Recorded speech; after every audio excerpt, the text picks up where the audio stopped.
Assalamualaikum warahmatullahi wabarakatuh. Perkenalkan, kami dari kelompok 13 dari Makul Kapita Selekta Dakwah akan menjelaskan materi terkait sikap dai yang moderat. Kelompok 13 terdiri dari saya sendiri, Nur Maulana dengan NIM 3420111 dan Mbak Tia Nur Anissa dengan NIM 3420114. Nah, di sini ada 3 materi yang akan dijelaskan oleh kelompok kita, yaitu yang pertama terkait makna moderat, yang kedua sikap moderat dai dalam membangun kerukunan masyarakat, dan materi yang ketiga itu reseptif dan selektif dalam aktivitas dakwah. Nah, untuk materi yang pertama, makna moderat akan dijelaskan oleh Mbak Tia Nur Anissa. Kepadanya saya persilakan. Perkenalkan, nama saya Tia Nur Anissa, NIM 3420114. Saya di sini akan menjelaskan materi tentang sikap dai yang moderat. Materi pertama yaitu makna moderat. Kata moderat berasal dari bahasa Latin moderation yang memiliki arti sedang, tidak berlebihan dan tidak kekurangan. Kata itu juga berarti penguasaan diri dari sikap sangat kelebihan dan kekurangan. Sedangkan dalam bahasa Arab, moderat dikenal dengan kata wasat atau wasatiyah yang memiliki padanan makna dengan kata tawasud atau tengah-tengah, i'tidal adil dan tawasun berimbang. Orang yang menerapkan prinsip wasatiyah bisa disebut dengan wasit. Dalam bahasa Arab pula, kata wasatiyah diartikan sebagai pilihan terbaik.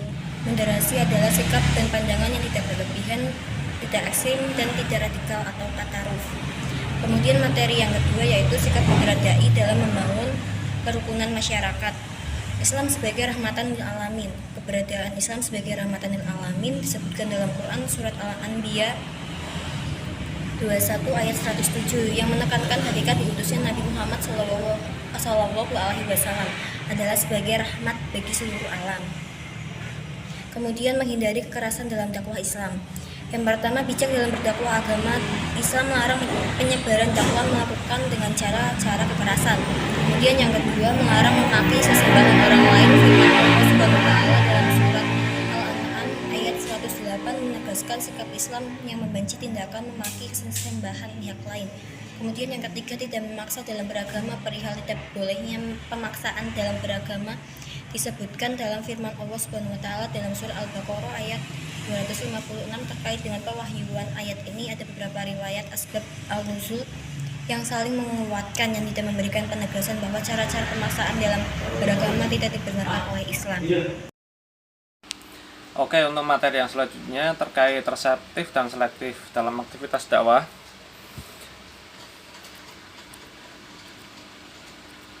Yang pertama itu ada reseptif, di mana dalam aktivitas berfokus pada pendengar atau audiens, dai yang menggunakan pendekatan ini cenderung mendengarkan dan memahami kebutuhan, kekhawatiran, dan pemikiran orang-orang yang mereka ajak bicara. Mereka bersikap terbuka terhadap pertanyaan, kritik, dan keberagaman pendapat.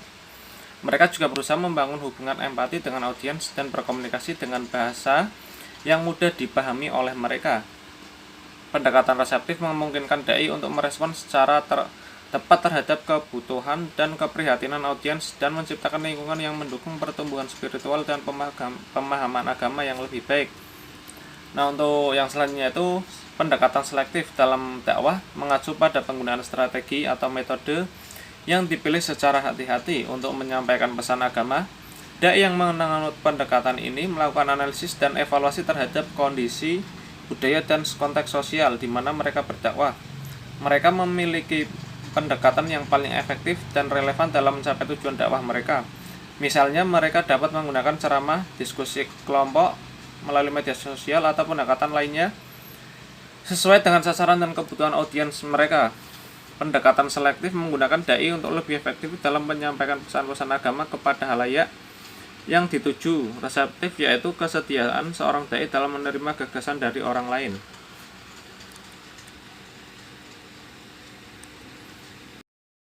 Oke, berikut kesimpulan dari diskusi kali ini. Yang pertama, moderasi adalah wasat atau wasatiyah yang berarti tengah-tengah. Kata ini mengandung makna i'tidal atau adil dan tawasun yang berimbang. Orang yang menerapkan prinsip wasatiyah bisa disebut wasit. Kata wasit bahkan sudah diserap ke dalam bahasa Indonesia dengan 3 pengertian, yaitu pertama, wasit berarti penengah atau perantara, misalnya dalam perdagangan atau bisnis. Makna kedua adalah wasit berarti pelerai atau pemisah.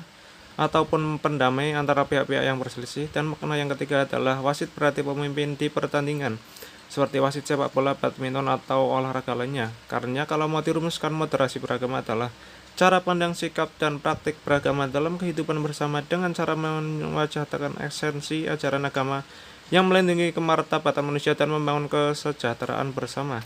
Terima kasih.